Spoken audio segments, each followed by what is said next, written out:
think of space, we naturally think of the stars, solar systems, galaxy, the distant reaches of the universe. But space has another dimension to explore, not outward, but inward, into all the basic elements of everything there is on our planet. Here, a miniature world of space exists, a world filled with constant motion, one that went undetected for centuries. It is the world of the atom.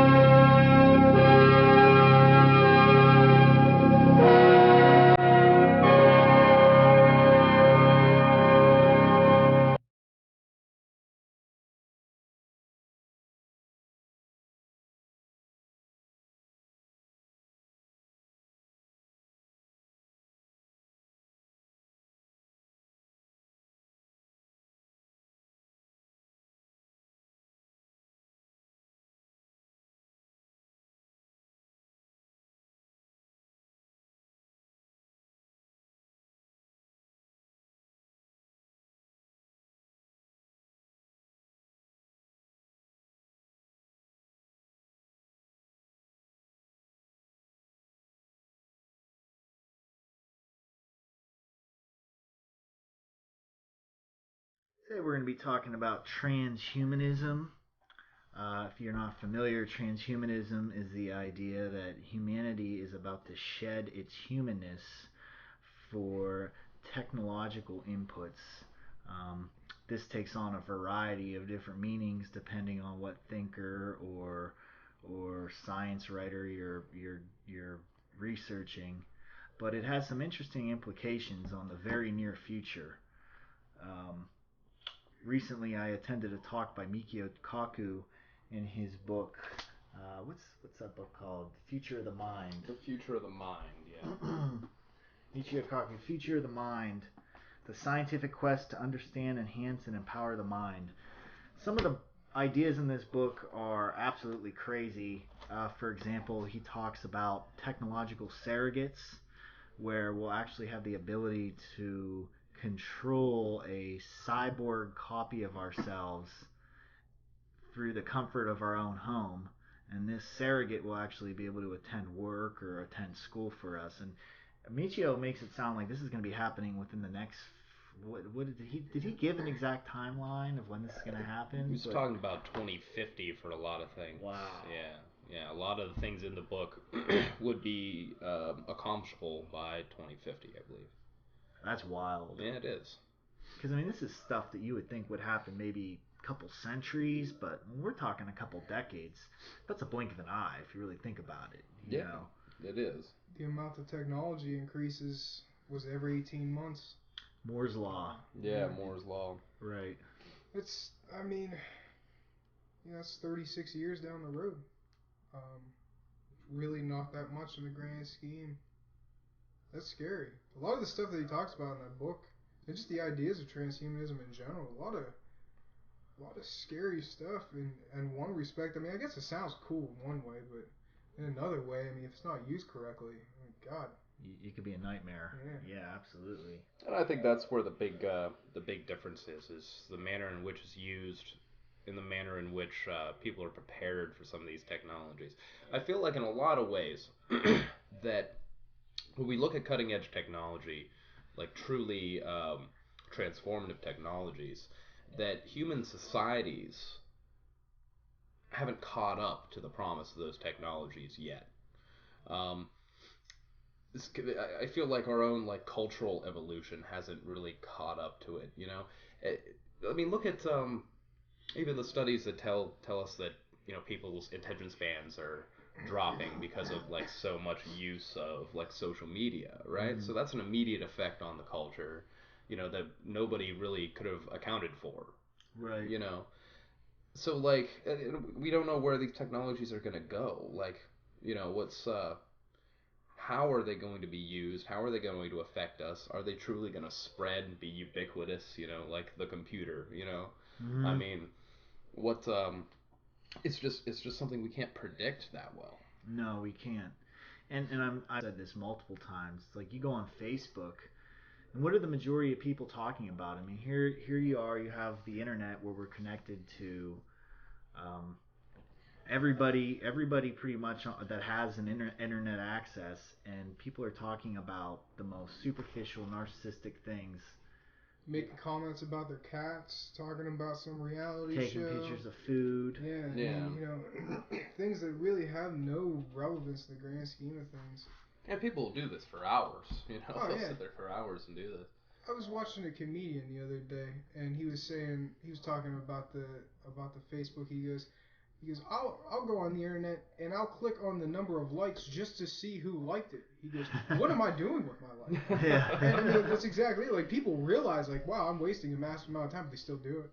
You know, and they're still on there doing that, even though they realize that it has absolutely no relevance to anything in life, other than whatever narcissistic tendency has got them to do that to begin with. And when I'm looking at that stuff, I like to think of how does that reflect back on our culture, right?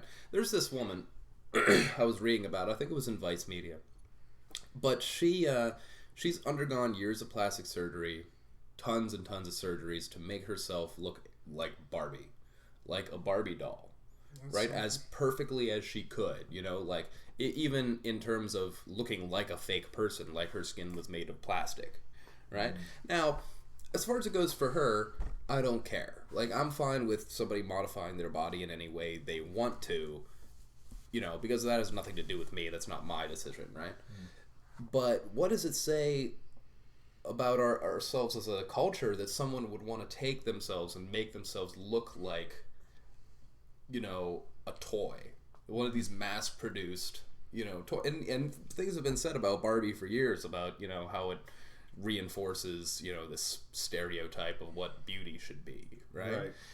And this is taking that idea to a whole new level with technology. You know, what does that say about our culture, you know? The artificial perfection. Yeah. Is, I mean, I guess it's achievable through some of the technology, and I mean, you look at plastic surgery and some of the things that we're able to do. You know, I guess you can really be anything you want to be in a certain respect. I don't know what that really says about the culture. I don't know. Mass production, it almost just makes me think of like almost like human beings being mass produced.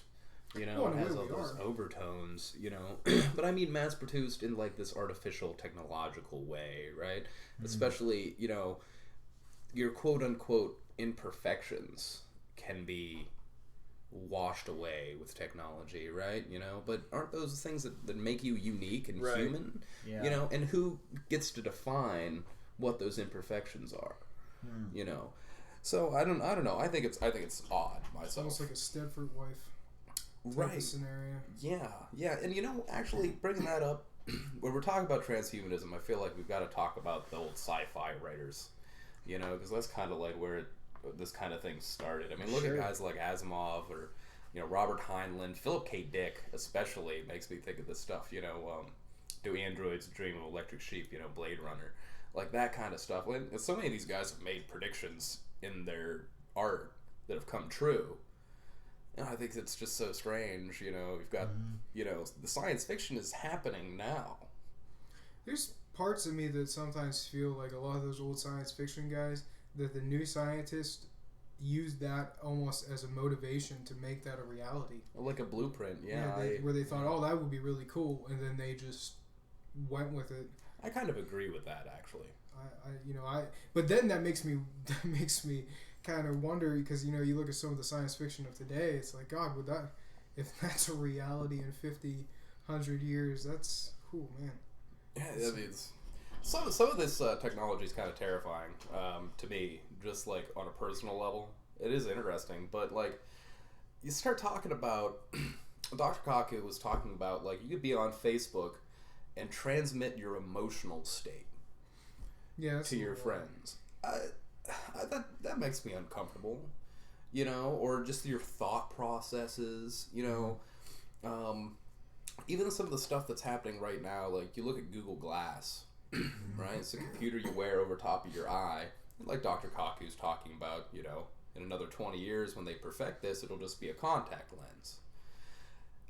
And I've seen this thing, works wonders. I mean, look, you could look at a stop sign written in, Mandarin Chinese, and it'll translate it for you into English. That's incredible. But it's still like, what's the effect of like hundreds or thousands of people in a city just walking around with these devices on their eye, like just. Yeah, that, and I wonder if you're then just missing everything that's in front of you. If you have a machine processing what's in front of you and telling you what you're seeing, are you really seeing it at that point, or are you just artificially seeing it through that means of this contact lens that is somehow a supercomputer? And who's controlling the means?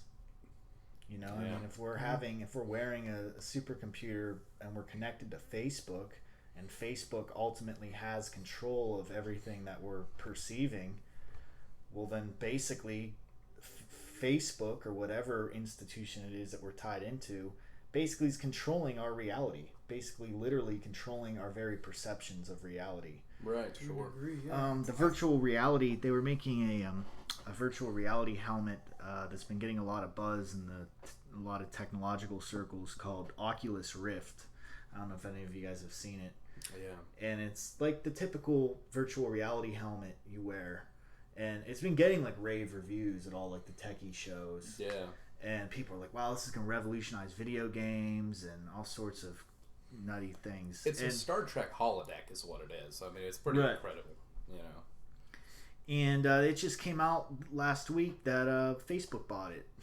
Facebook liked the idea so much that they just threw a couple $2 billion at the guys that were developing it and just bought it. So now it's Facebook's. So literally, Facebook is going to be attached to your face, literally, and who knows where this is going to go. Yeah. To me, it sort of ruined the whole concept now that it's tied into something like Facebook. But I mean, really, that's a big fundamental question here. Is as this technology expands, gets more powerful, well, who controls it, right? Now, currently, like I said, I'm concerned that our societies just aren't ready for it. If we live in, a capitalist society where these kind of things are owned by corporations, right? Intellectual property, copyright laws, etc. So, your big companies are going to buy up these things, control access to this technology, which we've seen, this disproportionately affects the working class and the poor and people in, the third world, where they won't have access to this technology, but elites in other countries will have access to this technology. And I feel like that could really lead to a sizable rift between those groups as this technology gets more powerful. I mean, look, they're working on technology to make you practically immortal, to download your memories, and all these technologies to enhance your lifespan of your physical body. And when that's in the hands of a corporate structure where you have to pay for it and buy into it, well, I mean, isn't that just another form of classism, Yeah, instead of working 25 years, what are we going to have to work, 200 years now? Well, that's true, Just be a more efficient worker for some of these people. I think it could go, either way, really. And unfortunately, I mean, this sounds sort of arrogant, but I think the majority of people just don't have the level of curiosity to really take a lot of technology to the next level. I mean, because, let's face it, without technology, we wouldn't be doing what we're doing here. Yeah, right? absolutely. This is directly because of the internet and podcasting and so forth and so on. But how many podcasts are talking about this idea? I think of the overwhelming majority of podcasts or YouTube videos, especially the popular ones, are talking about the mainstream pop culture. Yeah, Those are the ones that are getting hundreds of thousands of views. It's not the ones on philosophy. It's not the ones on the political scenarios going all over the world. It's the stuff on bullshit. Right, sure. Yeah. There isn't a lot of curiosity, especially curiosity as to, well, how's this going to affect you? You know what I mean? I think there's some curiosity as to oh, well, that's going to be great for video gaming in the next 2 years. People who are into that kind of thing. Oh, that's going to be great for this niche but I don't think they're thinking about the larger picture of what's society going to look like in 2050 with these technologies. Incomprehensible, really. Yeah. Basically incomprehensible. And there's two, like, to go back to a point that you mentioned about work, right? I mean, all right, so they're enhancing our lifespans. Now, what's that mean for, your average worker, right? Or work in general? Like, even at the turn of the 20th century, Maynard Keynes was talking about, the economist was talking about technology then reaching a point by the end of the 20th century where people would really only have to work about 15 hours a week. Because he thought that the technologies would make things so efficient, that the system would be so efficient that really you wouldn't have to do much, and that would liberate people. Well, we've seen categorically that was false. Mostly because, the people actually in control of the economic system were able to find more excuses for you to keep working, and even though efficiency has gone up, even though technology has made the system vastly more efficient, What's made it more efficient where we have less people needed for the jobs. Yeah. And, our population growth has went up exponentially from when he originally made that claim. We've added 1 billion people since then. Well, he was talking specifically about the industrialized world in the United States. Although we've exported a lot of jobs that really aren't using the best technology, to the third world, which is what's happened to a lot of the jobs. Clothing and things like that. Sure, but it's just we do have a really good technologically efficient work system. Yeah. It's just that they continue to have people work, long hours, because that's how the system has to function. People at the bottom have to be making some kind of money in order to buy products. Can't have too much free time. You've got and that's a big part of it too. But then you've got Peter Joseph, who did the Zeitgeist films, right? Mm-hmm. Now his whole thing that there was the Venus Project and the Zeitgeist movement, and their whole, if you recall, their whole thing were those modular cities that would be controlled by a supercomputer at the center. And he went back to that Keynesian idea about, after we are using technology in that way, we won't have to work as much, 15 hours, 10 hours, essentially voluntary work, And that's a really interesting idea. I'm just not sure that that's the way the people in control of the technology are going to make it go. Yeah. I get really uncomfortable when people start talking about a technological utopia or a primitivist utopia, because there's so many other forces at work. And if history is any indication, any time any sort of political philosopher came out and said that, technology is going to sort of free us from the shackles of capitalism or whatever, it never turned out that way, like you were just saying. Yeah, it just never turns out. In fact, a lot of times it becomes the opposite. Right. I'd be much more comfortable if we had our house in order, if our culture, our society, our economics were, egalitarian and enlightened and reasonable, and then we got these technologies. That would just make me feel so much better about it. And I don't want to be dystopian about this, because I am excited about new technologies. Right. But, it gives me pause. It makes me uncomfortable, some of this stuff. Well, you just hit on the point right there. If you look at the history of humanity, all great civilizations have thrived when technology and philosophy were hand in hand. And philosophy has dropped to the wayside in this society. Technology has surpassed philosophy far, far beyond. When you look at some of the things that are happening in the first world, whatever your definition of the first world is, I think that's a poor term. But countries like America, Britain, Japan, whatever countries, every country really, there's a lot of philosophical, just disgusting things that people are doing to each other, and I think that shows the lack of morality of of a very large populace of humanity. And then when you have all these technologies that, you know, the more advanced they get, there's the potential that they could be used in horrible ways. There's a lot of bad things that could happen with certain technologies if certain people got a hold of them.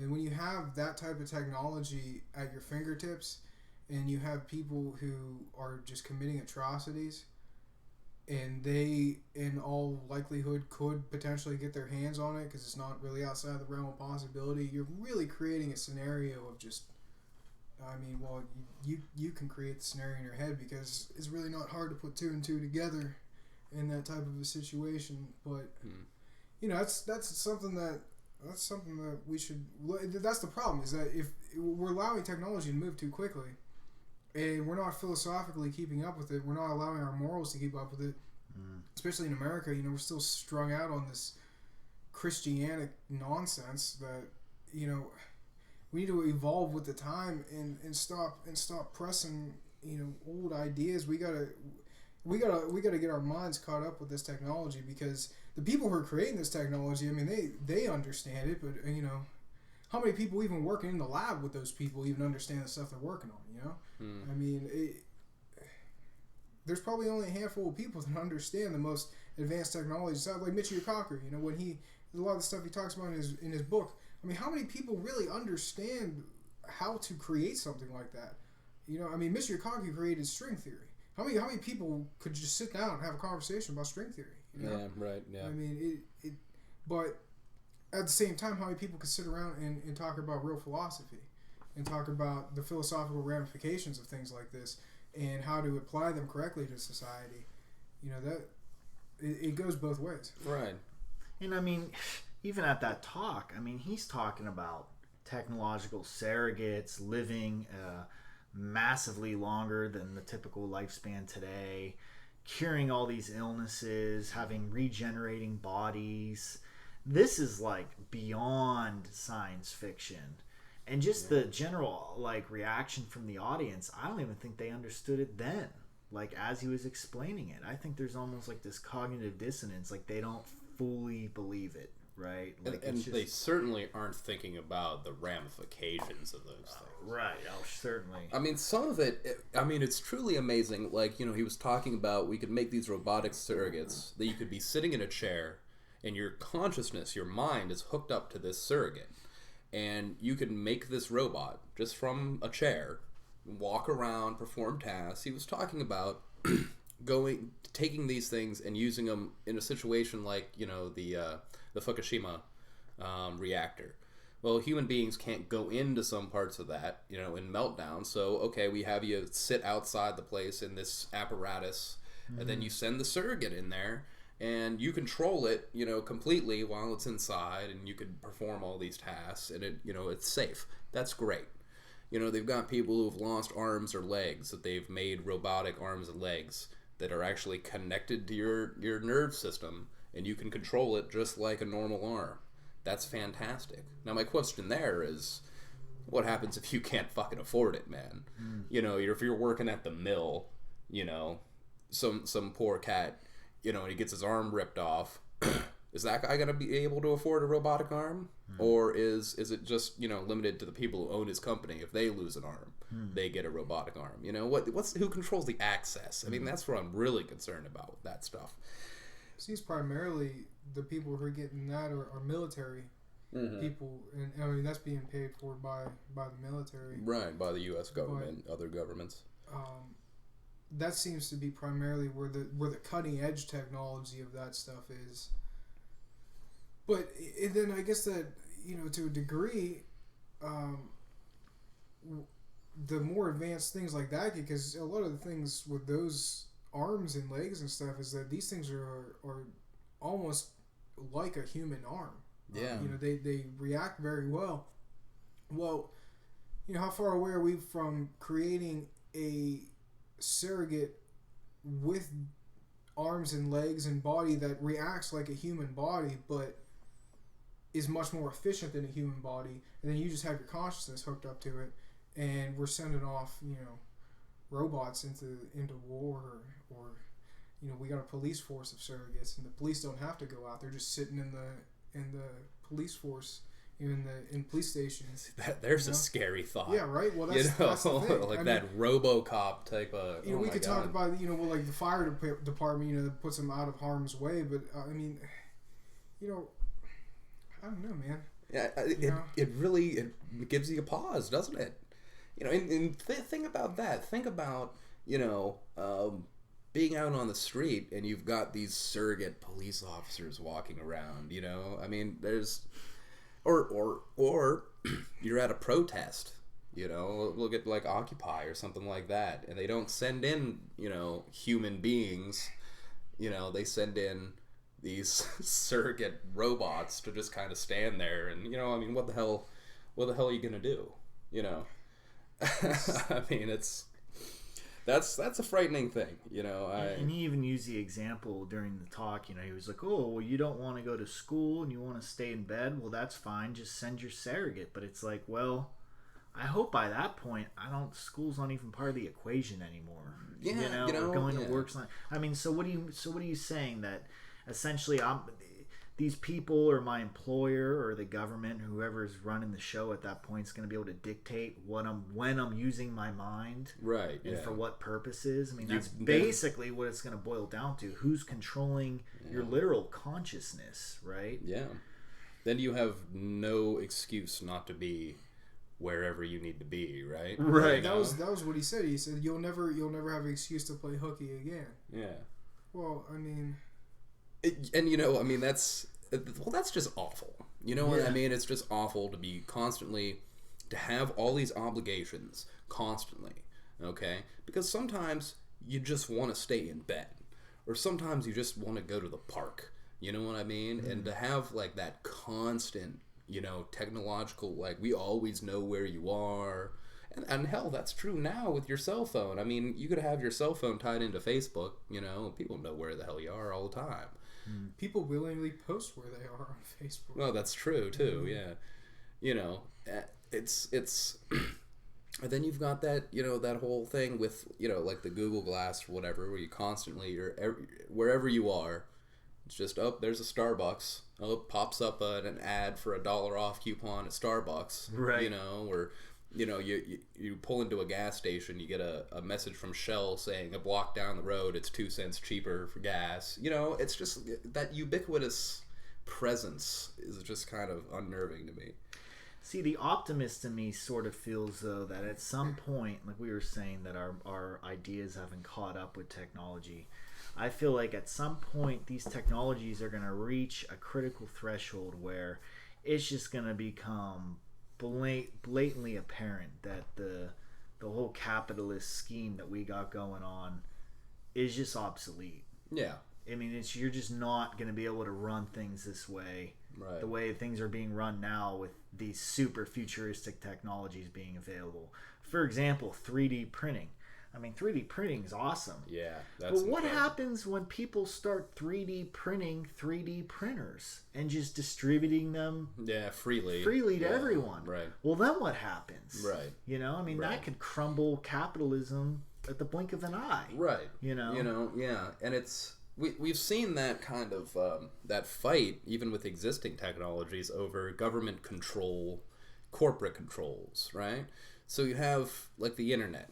Well, as long as you have a computer, essentially you can access the internet. But there's companies that charge you for like the cable access, right? So they try to have that gateway. Okay, we control access through the financial system that way.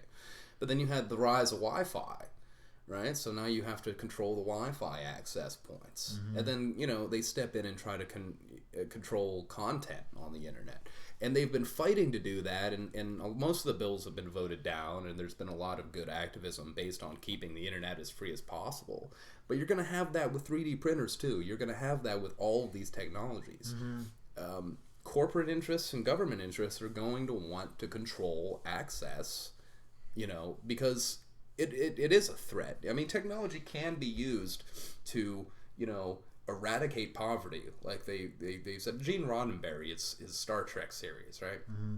It took place in a society where they used technology to eliminate all poverty, all hunger. That was his grand vision. And the technologies we're seeing today can do that. Mm-hmm. If we weren't living in a system that was structured in such a inane way. Right. You know, I mean, these technologies greatly enhance efficiency in almost every aspect of our lives. I mean, we could have had Keynes's vision. We could all be working just 15 hours a week now, and everybody would be essentially middle class, at least in the Western world, right? Mm-hmm. But that's not the way it played out, because it isn't the way a lot of people wanted it to play out. You know, when you were talking about the 3D printer, I've had this conversation with a few people where, yeah, you can print a 3D printer. That's not outside the realm of possibility. But it's who is controlling the material that is used by the 3D printers to create the objects that they're making. Sure. That's the key. It doesn't really matter what... I mean, you can make anything theoretically with a 3D printer. It matters, do you have the material to make the thing with the 3D printer? Right. And I think over time there'll be... Because it seems... Well, they mainly use a plastic type of material. I still feel like, you know, you could probably melt down plastic bottles and create some sort of composite that'd be plastic. the ideal scenario, you know, use it And recycled imagine how much, you know, it would then give people a reason not to be a complete asshole and throw their empty bottle out the window when they're done with it. Right. Yeah, Because everywhere you go, there's an empty bottle on the side of the road or right next to a trash can because people are too lazy to walk 4 feet to put it into a trash can. So, you know, that if you have a reason, if you got a monetary reason to do anything, usually it gets people to do something. So, you know, if you're able to use plastic bottles like that, you know, get some sort of return that's worthwhile, you might see that. I still don't understand why people don't recycle their bottles. I mean, it's money, you know, just do it, or just do it for the sake of the earth. But yeah, you know, I mean, as far as the material, I think that's the key thing for the 3D printers. Access to the material, sure. It's there's definitely a tug of war going on. I mean, we've talked about it before. You know, the NSA spying on everybody, or Bitcoin. You know, Bitcoin's a positive impulse with technology, trying to decentralize everything. You know, these are huge threats to the paradigm we're under, no doubt about it. Like you were just saying, you know, who's controlling the actual networks? I think recently Time Warner bought out Comcast. Mm-hmm. There's one of those two. One right. bought the other one. I believe it was... I think it was Comcast. I think it was the other way around. Comcast bought out Time Warner. Okay, so there's very few places in the country where you could go that you're not under one of the others, as far as the internet goes, subscription. So I was reading that what they could start doing is putting a block on how much data you use. So say, okay, you only are allowed to use so many gigabytes of data, and then once you reach that, you either got to pay more or you're just cut off. Now that's ridiculous. That's how it is with a lot of cell phone companies right now. Right. Not for smartphones. And think of the amount of money. You know, I know, you know, some of the cell phone companies, you go over your gigabytes for your smartphone, it's something like $15 for every extra gigabyte. Right. I mean, that's a ridiculous amount. And what is a gigabyte? How do you know what you're using when you're actually just using your phone? I mean, they're charging something that's elusive. And I believe that's, you know, the government even had to institute rules that said that they have to tell you exactly where you're at in terms of your usage and things like that. I mean, these cell phone companies have a history of just screwing with consumers, basically. I mean, there's hidden charges. I mean, there was a story that they had included a tax in so many people's bills that didn't exist. It was just a tax they had made up, you know. So, I mean, look, and here's the thing. When you're talking about a big corporation, all right, a lot of people who work for them are perfectly nice people, and everybody's very nice, and, you know, I'm sure, you know, but the corporation as an entity itself doesn't give a fuck about you. Mm-mm. You know, the entire purpose of a corporation is the profit motive. It is to maximize profits in any way that they can. As long as profits are up, they've had a good year. And they don't care how or why. It's just, as long as those numbers are right, they've done their job, right? So, I mean, it shouldn't be a surprise that, no, they're not going to be, taking care of your internet access and making sure you have internet access. No, they want your money. And that's what with all these technologies, that's what it's going to come down to. If they can control it and make money off of it, they will. And the access will necessarily be limited because of that. I mean, even internet speeds, America's internet speeds are like drastically lower than some parts of the world. And the only reason why they are is for financial reasons. That they want to be able to make us pay more money for the higher speeds, when in reality they could just switch it on and allow everyone access to it. And actually Google is or was in the process of creating what they called smart cities and wiring like the entire city with fiber optic cables to allow for access to these higher internet speeds, because apparently they have all these ideas that require that higher amount of data usage. Right. For example, I think Austin, Texas is one of those cities. Yeah. I forget the other ones, but there's only a handful of them. They're sort of just testing the idea out. Because when you have something like Comcast or Time Warner that sort of monopolize this whole thing, right? I mean, they could totally screw everything up, all in the name of capitalism. So much for the idea that capitalism's, helping us with innovation, Yeah, exactly. That was a $45 billion merger, by the way, between Comcast and Time Warner. Apparently, the most recent poll, 52% of those surveyed believe that mergers such as the Comcast-Time Warner cable deal result in less competition and are bad for consumers. So, there's a lot of places where their only two options were Comcast and Time Warner. Right. And now, that's what you're getting. Those numbers are from Reuters, by the way. There was one thing I was reading when that was all going on. They were saying with Netflix that theoretically they could slow down Netflix and force Netflix to sign a deal with them for them to make the Netflix more accessible and quicker for people. I had read a similar article, yeah. I don't remember the logistics of it, but just that idea of screwing with the competition to say, well, hey, if you want people to be able to get your stuff, you got to go through our wire, so you better give us a little piece of the action. But I was having a conversation with a professor, a local professor. That was about a couple weeks ago, and we were talking about how when you look at capitalism and you look at these large corporate entities, over time, governmental systems become more of a stumbling block for these corporations than they become, eventually these corporations won't need governments. Right. They'll be able to almost govern themselves. And when you look at certain institutions, of some of the things they bought up, a perfect example of that is Goldman Sachs buying a company that indirectly that company has Yellow Cake. So now you have a financial institution that owns Yellow Cake. It's not outside the realm of possibility that a financial institution could become militarized, similar to like the Zetas in Mexico, where they could have their own police force, they could have their own army. Look at places like Halliburton and what's the other large contractor? Well, there's Halliburton, and then there's the they keep changing their name. I think, what are they called? Z now, the mercenary company, Blackwater. Blackwater, yeah. Yeah.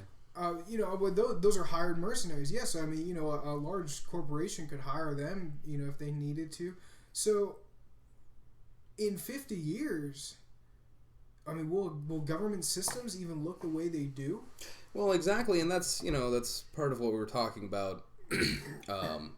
Just when we talk about foreign policy in general, is that states are not the only transnational actors anymore. A lot of these companies are transnational, and they do have a huge amount of power. I mean, they purchase elections all around the world. So what happens then? You get these technologies in those hands, right? And then you have just I don't know. The map in 2050, people want to talk about, they talk about technology like, oh, is it going to be cool? All the stuff we're going to have, right?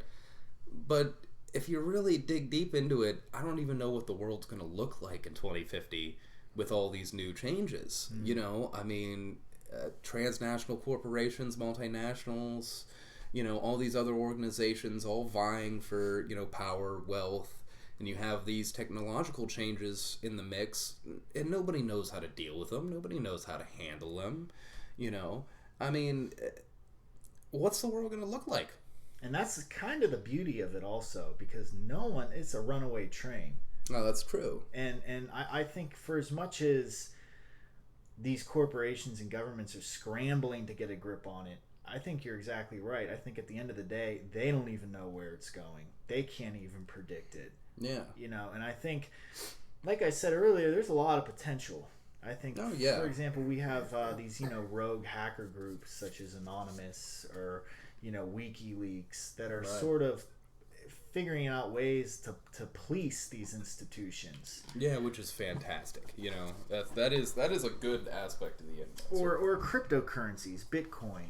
You know, or there's another technology I was hearing about where they're going to create, I forget the exact name of it, peer-to-peer networks. Yeah. So this would totally sidestep the whole Comcast Time Warner thing. So where my internet access would basically ping off someone else's Wi-Fi unit.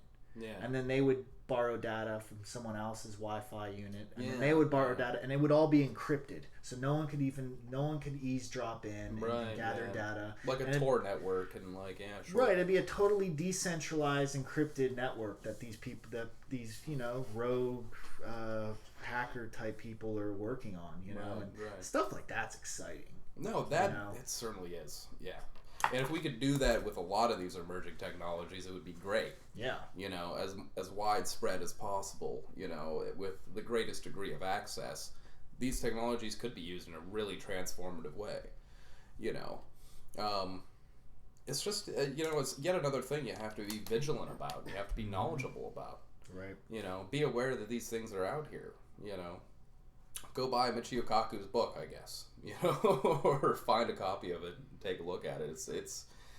It's pretty interesting. Some of the specific things he's talked about. I know we've talked about it in a real general way, but some of those specific technologies and, you know, just even the ones that touch on like bioengineering and genetics, that's really interesting stuff. And as you guys were talking earlier, you know, there's an almost spiritual dimension to the whole thing. Yeah. Like, it's like we're building some sort of, you know, it's like I forget whose quote this is, but it's something along the lines of, if God doesn't exist, we'll create him.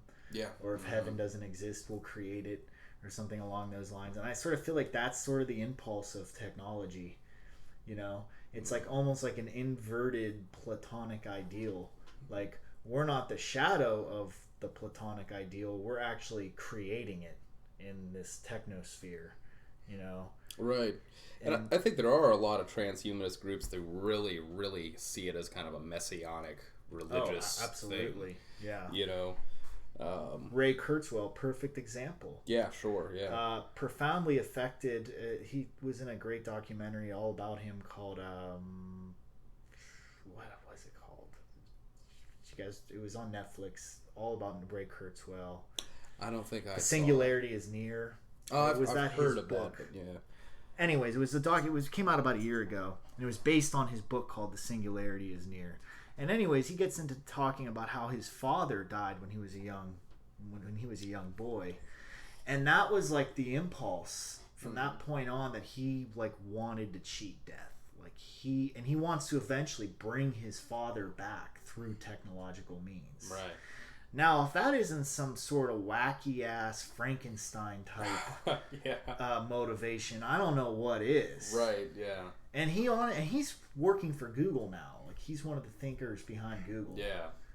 So. Which, I mean, the people over at Google are interesting people. You know? What's their slogan? Don't be evil. Don't be evil. That's their corporate slogan. I think they actually changed that recently. Did they? Yeah, within the last couple days, actually. But yeah, that's a hell of a corporate slogan, and that's those kind of ideas. I mean, that's why they're so innovative, I guess. Mm-hmm. But I mean, some of the deep transhumanist people, they do see it as this messianic thing, and a lot of them talk about like eternal youth, immortality. And I find that kind of thing just frightening myself. I mean, I would never want immortality for myself. That sounds awful. An eternal youth, I mean, it's part of being human is like your life process. Mm-hmm. And maybe I just think about these things in more of a, I don't know, human perspective. Yeah, right. But it's it used to be considered an honor to get to old age. Right. And now it's like, oh, you're old, you're insignificant and irrelevant to society. You can't help us anymore. Right. They like throw you in a nursing home and put you on a ventilator and let you bleed out the last 30 years of your life. But they won't let you die though. Yeah, they won't let. It's illegal to kill yourself in America. You can't just end it voluntarily of your own agency. It amazes me that this fear of death. I mean, death is a beautiful thing. It really is, and that's not like some morbid idea. I mean, go and read any old text of these cultures of different religions even. Death is a beautiful thing, and I don't know why we're afraid of it. I guess it really shows just how much faith people have in their religions. If they believe that if they're good, that they're gonna go to heaven. But just in case, we're gonna figure out a way so that we don't ever have to find out if we were good or not. It's amazing to me. I mean, why don't you just be a good person and you won't have to worry about it? If that's what you believe, that's what you say you believe. So why don't you put your money where your mouth is? But I guess that's not where we're headed. Apparently we're headed down the road of trying to create. Yeah, and another thing that I'm trying to figure out is, let's say we double the life expectancy. So that'd be about roughly 150 years.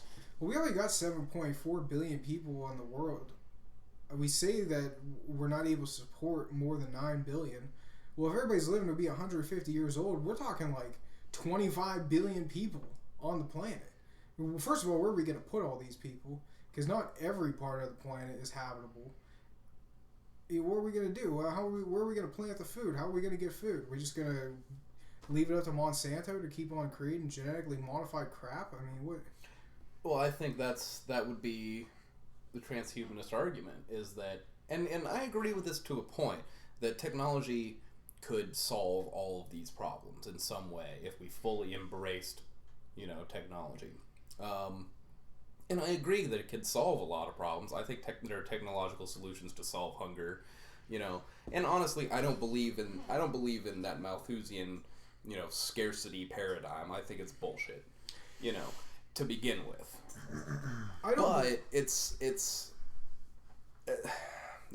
You're right. Having people living to be that old, 200 years old. I mean, how are you still going to have kids? How many kids are you going to have? What happens to creativity when you've got a guy in the same job for 90 years? You know what I mean? Or would you want to move through different phases of life? I don't understand how it would work and why you would want that. Why would you want to live to be 200 years old? I mean, what would be the point? Yeah, I mean, sounds like you're inviting eugenics and population control. Right, and that stuff's scary as hell. I don't want corporations or other entities messing with our genes. You know what I mean? I don't want. That makes me very uncomfortable. The history of eugenics has not been pretty. And.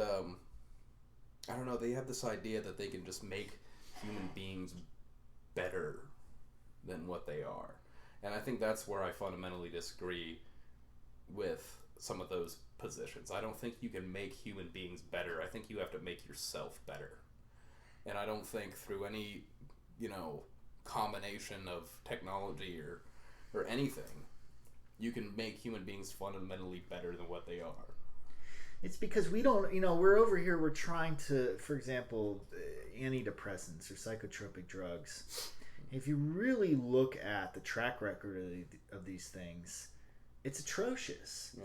Now, I'm not saying they're not necessary at some points. I mean, there's times when someone is, severely depressed or severely in a bad psychological state and they need these things. But if you're going through just a little bit of gloomy days, or have a chip on your shoulder a little bit more often than you should, and you start going on antidepressants, I don't think that it's making you or enlivening your human experience in the least. Right. And I mean, I have some knowledge with herbs and natural compounds, and I think those are far more effective than the sort of the inventions that come out of our mainstream pharmacies and pharmaceuticals. And I think it really boils down to is we're trying to reinvent or tinker with human biology when we don't even fully understand biology to begin with. I mean, we don't even fully understand the dynamics of nature, and yet we're over here trying to create nature. It's a very it's like that whole archetype or mythos of Frankenstein. We're creating this monster that we don't even know what the hell we're doing, but we're just doing it without actually knowing the moral implications of it.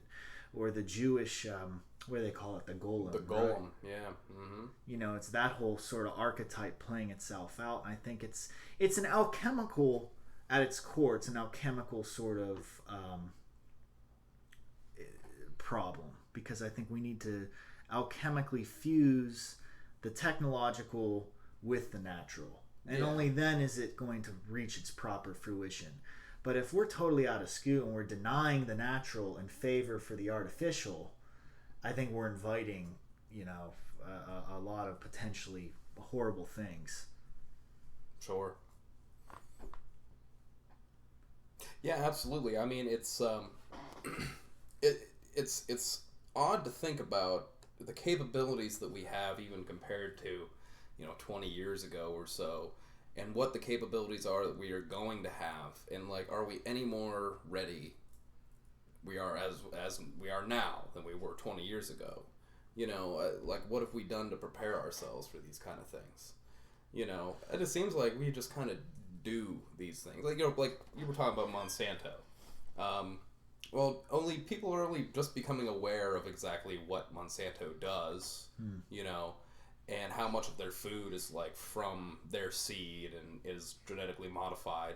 Now, whether those GMO foods are good or bad, people are only just now beginning to realize what they've been eating for these past some years. We won't know for 30 years. Exactly, we won't know. But here's the thing, though, is that we've created other systems that you don't really need genetically modified food. I mean, we talk about climate change, and people recognize that the crop yield is worse and worse because of various climate related issues. But we've created aeroponics and hydroponics that pretty much make the environment irrelevant. You can make greenhouses that are completely hydroponically or aeroponically run, and it's not going to matter. You can create an artificial climate inside, and that is a lot better than just making a plant that has a gene that makes it immune to frost, because that's not natural. Now, is it natural to grow something in an aeroponic or hydroponic system? Well, I mean, in theory, no, but there's no artificial chemicals or genes that weren't in that plant naturally. So, I think that's a better way to go about growing food than just pumping some genes into it. Right, you're utilizing the natural impulse and just making it easier rather than just trying to create it from the ground up again. Yeah. And I've seen designs of skyscrapers that are just, stacks on stacks of hydroponic systems. Outsides are the hydroponic. Yeah. And it's I mean, that's fantastic. I mean, can you imagine the level of efficiency there, with food production? I mean, this is why I'm saying, if we come up with these innovative solutions, I mean, we can handle the problem of scarcity. Fine. You know what I mean? And we can do that through technology. it's just where it gives me pause is where you go too far, or you rely upon it too much, or you do it without thinking of the consequences, right? Those are the issues that kind of restrict me. Because I know there are a lot of, people who consider themselves to be transhumanists, who, very egalitarian, very, very progressive, very, very interesting, and they truly believe that this will make humanity's experience on Earth better, right, and more, equal. And I could see how that would work, and I really agree with that. It's just I feel like we've got a little ways to go before we can actually harness this technology in that way, assuming people are going to own it and make money off of it and try to use it and restrict it, right? I mean, I think it boils down to technology isn't good or bad. Right. It depends on where our motivations are coming from and what our overarching ideologies are, right? And which has been the same story for, since the beginning of history, right? Right. So, I mean, and we've talked about this numerous times already. That's what we need to focus on. Yeah. We need to focus on changing the minds and or at least educating people right. of the options we have. Right. And not letting the majority get sucked into the single narrow paradigm that the mainstream cultures tries to pull everyone into. Right. And I think that's one of the most important things we can do. Absolutely. It's the paradigm shift. Yeah. It's the capitalist paradigm. Is exactly. what we're living in right now. Exactly. We could create a scenario that would sound fantastic to people, but the only way that scenario is ever going to become a reality is if we learn how to move away from the capitalist paradigm. And if we don't do that, then any scenario that gets said is just a pipe dream. Exactly. And we've got to do it. It's got to be something, again, that you experience yourself. You have to go out and start projects or change your mindset so you're moving yourself out of that capitalist mindset, right? I mean, and it starts with education and reading, and then it progresses into you've just got to do things, whether it be just with your community or with other people or online even, but you have to become kind of dedicated, you know what I mean? Maybe dedicated isn't the right word, but involved, you have to become aware and self-aware of those things. Right. And at least, or even open to different possibilities. Right, yeah. Yeah, precisely. The openness to it. Because we do live, we essentially worship at the altar of capitalism. I mean, it's everywhere, and that's going to define what happens with any new emerging technology or anything else, any social movement. Capitalism is going to define it because it's defined everything. In the last decades, so you're going to have to look at everything through that lens because, the people who are actually in charge are people of wealth, so their interests are going to define our interests. And which is why I'm really interested in the whole open source type community, because I think they're really the most progressive thinkers of anyone on the whole.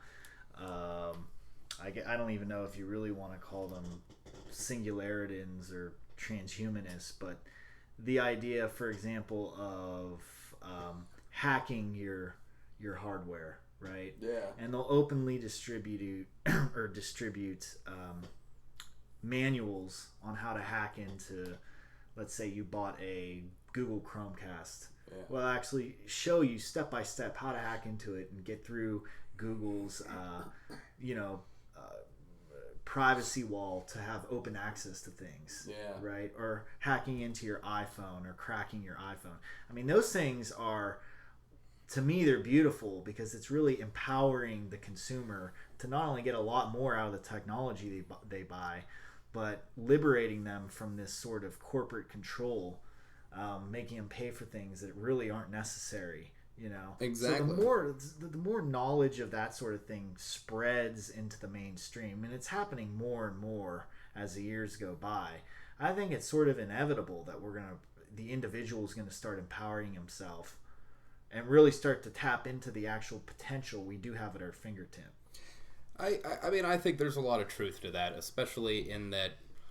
I mean, look, this is the oldest drive in humanity. Really, is sharing, right? True. So online, you have communities that are really dedicated, really believe in that, and I think that's just positive because it just gets it into your brain. Like, I want to share this information. I want to share these things, and I think that's a better attitude just in terms of your day-to-day interactions with people.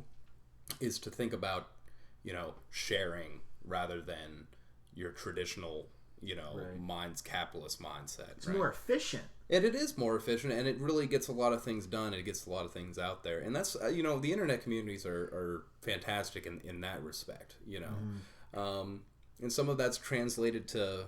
I mean, look at your piracy parties in Europe. You know what I mean, like Iceland, Germany, and stuff. I mean, you have like people who are actually taking that into a political mindset or an economic mindset outside of the internet. And I think that's fantastic, and that it is an actual change. And it's funny, too, and this is something that Terence McKenna brought up once. When you think of technology, people think of it, and usually, typically, in terms of like a very masculine way. And by masculine, he means like, grinding gears or cold metallic logical structures. But if you really look at the effect of it, especially of things like the internet, it's very feminine. It's decentralized, right? I mean, you look at a computer network.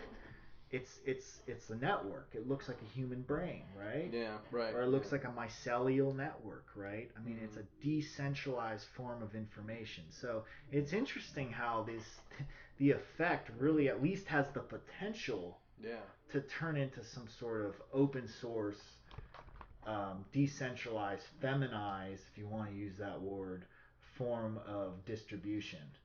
Yeah, I can see that. I agree with that. And I think that's great. I mean, we talk about decentralization a lot here, and I'm a big fan of that organizational model. I just think it's more effective in almost every case. Tried and true. Exactly. The organizational model of Mother Nature herself. Right. Think of the guy who created the internet. Think of how much. Al Gore. Think of how much money he could have made, but he said no. I want it to be free. I want people to have access to this. Now, when the internet was made, it obviously wasn't the internet that it is today. Yeah. But I think you have to have that same mentality for all technology. I mean, money isn't everything. And if we lived in that communal sense, money wouldn't really matter as much as what it matters today. But I think we're a few decades away from the vast majority of people thinking like that. But we could only be a day away if people would just look at it through practical means. But right. It's all about looking in the mirror and seeing what you see looking back.